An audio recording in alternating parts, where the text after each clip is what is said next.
누군가 나에게 이렇게 묻는다면, 당신 누군가를 진심으로 사랑해 본 적 있어요?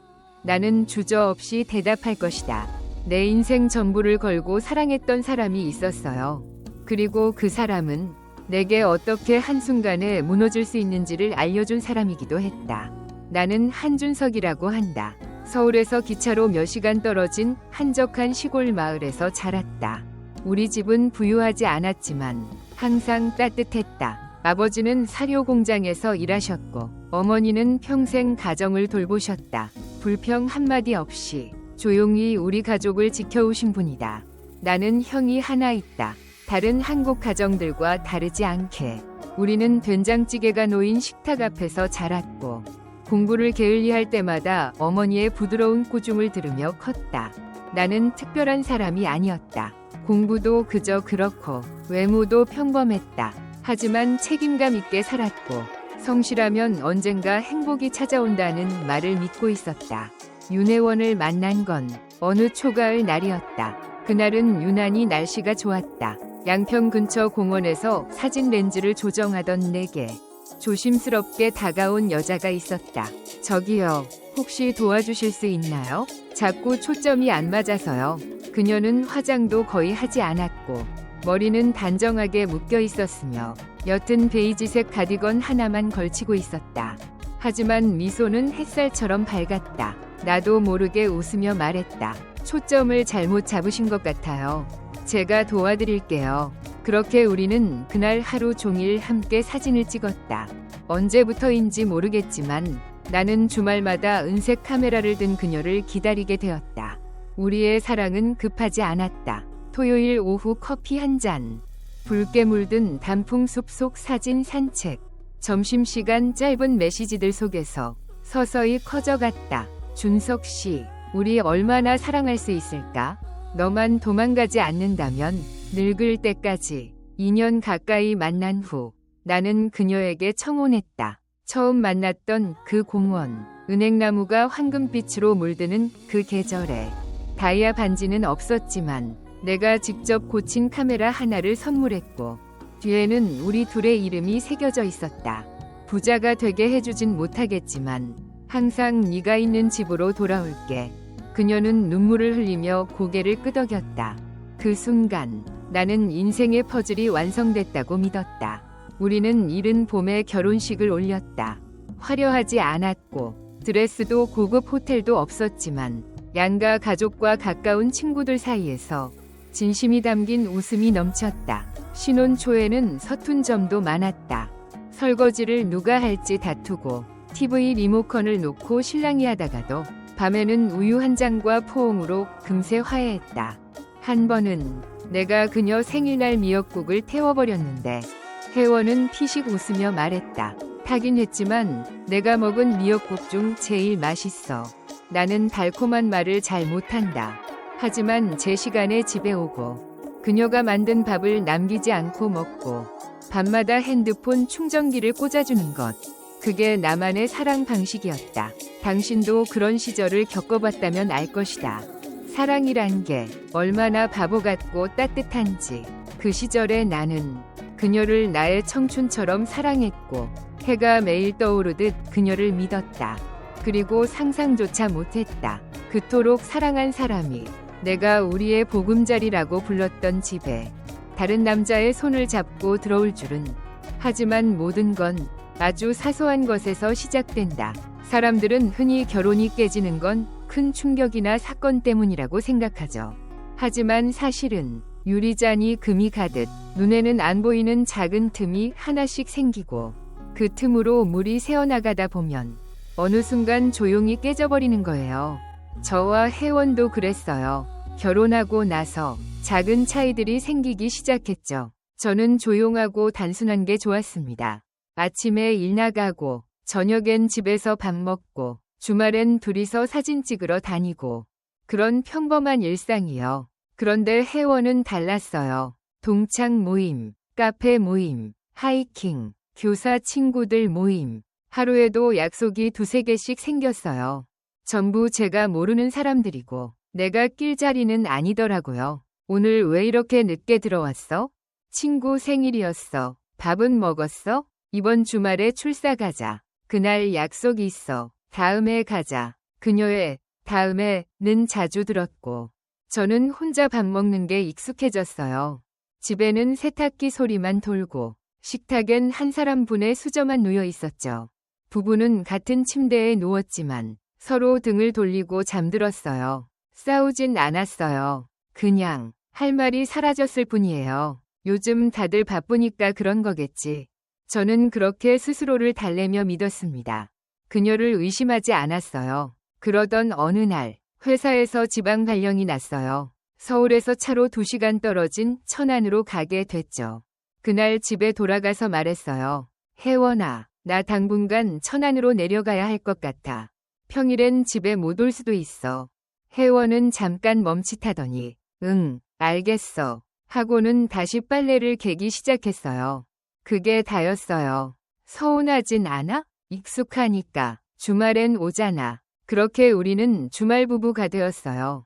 월요일부터 금요일까지 저는 혼자 살았어요. 아침엔 편의점 도시락, 저녁엔 컵라면, 방에는 항상 불이 꺼져 있었고 일주일 내내 제일 기다리는 건 금요일 밤.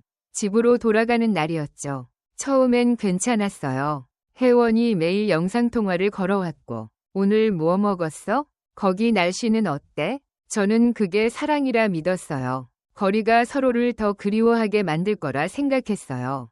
주말마다 데이트 계획도 세웠어요. 출사도 가고 새 렌즈도 선물하려고 했어요. 하지만 그 주말 혜원은 말했죠. 이번 주는 친구 집들이가 있어서 미안해. 그 다음 주는 동기 결혼식. 그 다음 주는 교사 워크숍. 그리고 어느 날은 제가 금요일 밤에 도착해서 초인종을 눌렀는데 아무도 나오지 않았어요. 전화도 안 받았고 30분 후 그녀가 문자를 보냈어요. 친구 집이야. 먼저 자. 식탁 위에 놓인 식지 않은 샌드위치와 불 켜진 텔레비전 소리만 남아 있었죠.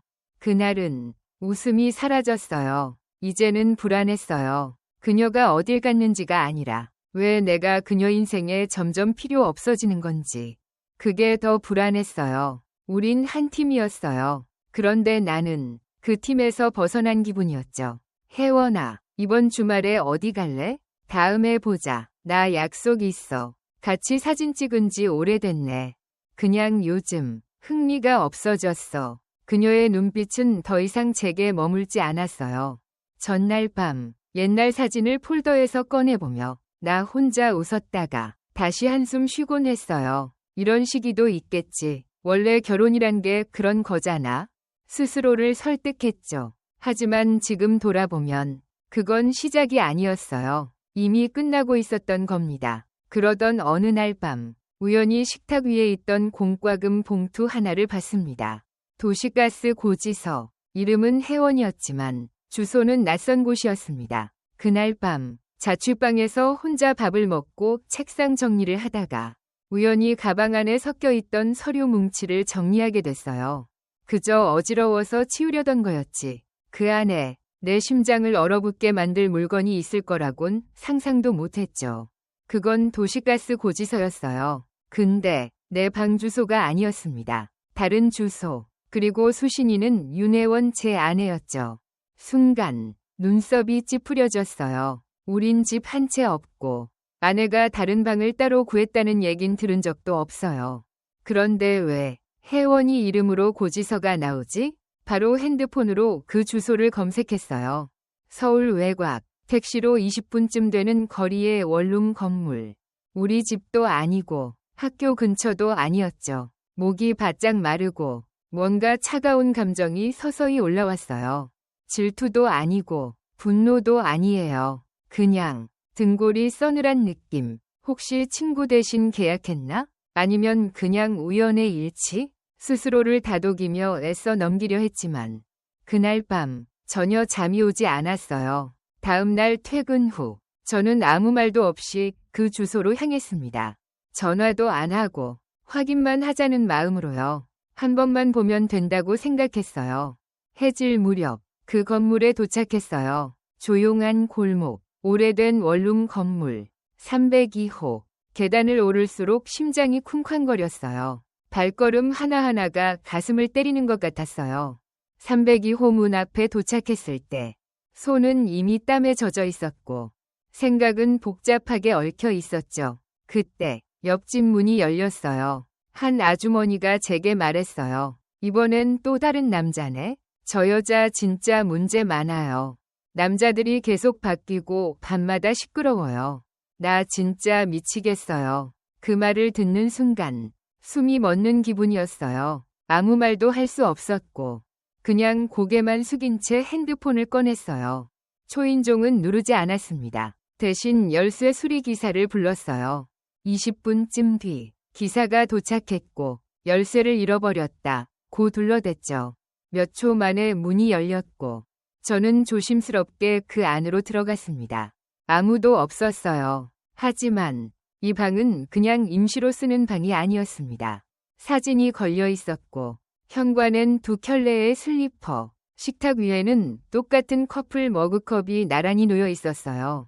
저는 방구석에 있는 작은 책장을 살펴보다가 그곳에서 액자 하나를 발견했어요. 사진 속에는 혜원네 아내 그리고 젊은 남자 하나가 다정하게 껴안고 웃고 있었어요. 바다 앞에서 찍힌 사진. 둘은 너무나도 행복해 보였어요. 그건 합성도 아니었고 몰래 찍은 것도 아니었어요. 정식으로 찍고 자랑스럽게 전시해 놓은 커플 사진이었어요. 그 자리에서 손이 떨렸어요. 액자를 던지고 싶은 충동이 올라왔지만 참았습니다. 대신 핸드폰을 꺼내서 모든 걸 사진으로 남겼어요.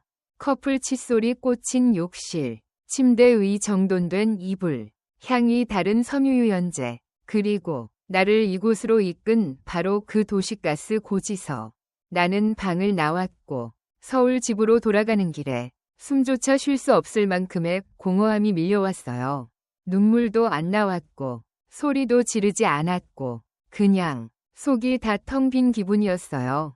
그날 밤 집에 도착하니 혜원은 먼저 도착해 있었어요. 아무렇지 않은 얼굴로 웃으며 말했어요. 왔어요? 김치찌개 끓였는데 같이 먹을래요? 나는 고개만 끄덕이고 욕실로 들어가 거울을 바라보며 속으로 중얼거렸어요. 이번엔 소리 지르지 마. 준서가. 이번엔 조용히 준비하자. 302호에 발을 들여놓은 그날 이후 나는 예전의 내가 아니었다. 겉으론 똑같이 살았다. 출근하고 주말엔 집에 가고 그녀가 차린 밥을 먹고 적당히 웃고 적당히 말하고 하지만 내 안에서는 철저하게 계획을 세우고 있었다. 한번 속였던 사람이 또 속이지 않는다는 보장은 없어. 이번엔 절대 그냥 넘기지 않겠다. 어느 날 밤 혜원이 깊이 잠든 틈을 타 그녀의 휴대폰에 위치 추적 앱을 설치했다. 2분도 안 걸렸다. 그날부터 나는 그녀의 거짓말을 더 이상 상상할 필요가 없었다. 직접 확인할 수 있었으니까. 그 다음 주말 나는 회사에 급한 일 생겼다 며 집에 가지 않았다. 그녀가 나 없이 어떤 주말을 보내는지 확인하고 싶었다. 그리고 예상대로 토요일 밤 그녀는 그 방에 있었다. 나는 말없이 차에 올랐다. 배고픔도 피로도 아무 감정도 느껴지지 않았다. 오직 하나, 직접 두 눈으로 보고 마주하겠다는 결심. 건물에 도착해 302호 문 앞에 섰다. 초인종을 누르기 전 잠시 눈을 감고 깊게 숨을 들이쉬었다. 그리고 눌렀다. 안에서 발소리가 들렸다. 그리고 문이 천천히 열렸다. 눈앞에 선 사람은 혜원이었다. 우리의 눈이 마주친 순간 그녀의 얼굴은 순식간에 새하얗게 질렸다. 어떻게 여기에? 나는 말없이 문이 닫히려는 틈에 발을 밀어넣었다. 문이 벌컥 열렸다. 방 안에는 젊은 남자 하나가 침대에 앉아 있었다. 민소매 티셔츠에 반바지 차림, 손에는 맥주캔. 그 둘은 마치 내가 갑자기 침범한 사람이라도 되는 듯한 눈빛이었다. 하지만 진짜 배신자는 바로 그들이었다. 나는 소리 지르지 않았다. 주먹도 휘두르지 않았다. 그저 물었다. 두 사람, 끝난 사이라며? 아니면 이렇게 숨어서 살다가 내가 사라지길 기다린 거야? 혜원은 떨리는 목소리로 말했다. 그게 그런 게 아니라 나는 그냥 그만. 거짓말. 더는 듣고 싶지 않아. 넌 아직도 무슨 말을 할 자격이 있다고 생각해? 젊은 남자가 일어나며 끼어들려 했다. 형님, 너무 흥분하지 마시고요. 나는 그를 똑바로 쳐다봤다. 네가 누군 줄 알아? 남의 가정을 망가뜨리고 당당히 서 있는 게 당연하다고 생각해? 그는 말이 없었다. 나는 조용히 핸드폰을 꺼내 모든 증거 사진을 보여줬다. 욕실의 커플 칫솔, 침대 머리맡의 액자 사진, 2개의 컵, 그리고 도시가스 고지서. 혜원은 그 자리에서 주저앉아 울기 시작했다. 제발, 이번 한 번만 용서해줘. 내가 잘못했어. 진심이야. 나는 잠시 그 모습을 바라봤다.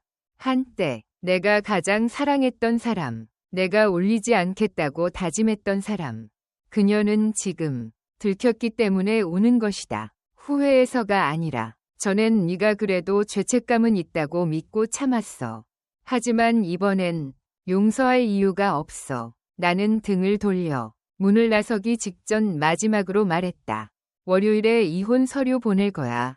준비해. 그날 밤 나는 어디에도 가지 않았다. 차 안에 앉아 비가 내리는 창밖을 바라봤다. 속은 뻥 뚫린 듯했지만 한 가지는 확실했다. 용서는 의무가 아니고 사랑은 일방적인 인내가 아니야. 월요일 아침 나는 출근하지 않았다. 커피도 아침밥도 아무것도 입에 들어가지 않았다. 다만 한 장의 서류 이혼 신청서를 프린트하고 그 위에 내 이름을 또박또박 적었다.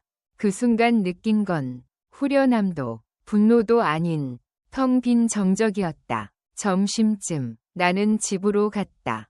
혜원은 거실에 앉아 있었고 식탁 위엔 미지근한 국이 남아 있었다. 우리 둘 다 아무 말 없이 몇 초간 눈을 마주쳤다. 내가 먼저 봉투를 꺼내 그녀에게 건넸다. 이혼 서류야. 싸. 혜원은 손을 떨며 서류를 펼쳐보다가 말했다. 진짜야? 장난 아니지? 나는 고개를 끄덕였다. 진심이야. 지난번엔 아이들 때문에 참았어. 하지만 이번엔 아이들 위해서라도 끝내야 해. 그녀는 고개를 숙였다. 그리고 처음으로 변명 대신 침묵을 선택했다. 며칠 후 혜원의 어머니, 즉 장모님이 집으로 찾아왔다. 문을 열자마자 나를 보며 소리를 질렀다. 준석 씨, 이게 무슨 짓이야? 혜원이 실수한 거 한 번으로 가정을 버려? 나는 조용히 대답했다. 한 번이 아니었습니다. 그리고 실수가 아니라 선택이었습니다. 어머니, 장모님의 표정이 굳었다. 내 말 속에 담긴 확신을 느낀 듯했다. 그녀는 한참을 말없이 있다가 낮은 목소리로 말했다. 그래도 아이들 생각은 안 해? 엄마 없는 애들이 얼마나 불쌍한데. 그 말엔 대답하지 않았다. 대신 서랍에서 사진 한 장을 꺼내 건넸다. 사진 속엔 혜원과 그 남자가 해변에서 껴안고 웃고 있었다. 장모님은 사진을 보더니 숨이 멎은 듯 고개를 돌렸다. 그리고 나지막이 말했다. 그래, 너 잘못한 거 없다. 내가 미안하다. 며칠 후 혜원은 마지못해 서류에 도장을 찍었다. 우린 정식으로 이혼했다. 집도, 가전도, 은행 계좌도. 나는 아무것도 요구하지 않았다. 딱 하나, 아이들의 양육권만은 내게 달라고 했다. 혜원은 처음엔 반대했다. 나도 엄마야. 나도 키울 권리 있어. 맞아, 넌 엄마야. 하지만 요즘 몇 달 동안 네가 아이들과 같이 있는 시간이 얼마나 됐는지 기억나? 그녀는 대답하지 못했다. 결국 법원은 아이 둘 모두 나에게 맡기기로 했다. 나는 아이들과 함께 내 고향 근처로 내려가 살기로 했다. 작은 전셋집, 학교는 걸어서 10분. 엄마가 같이 아이들을 봐주기로 하셨다. 혜원은 이따금 문자를 보냈다. 애들은 잘 지내? 큰애 발톱 자르기 싫어하니까 조심해. 나는 대답하지 않았다. 이젠 답할 이유가 없었다. 밤이 깊으면 아이들이 잠들고 나서 혼자 거실 불 꺼놓고 앉아있는 날이 많았다.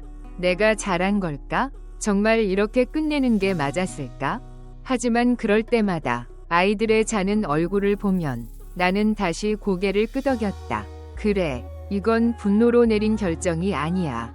나와 아이들이 더 이상 망가지지 않기 위한 유일한 선택이었어.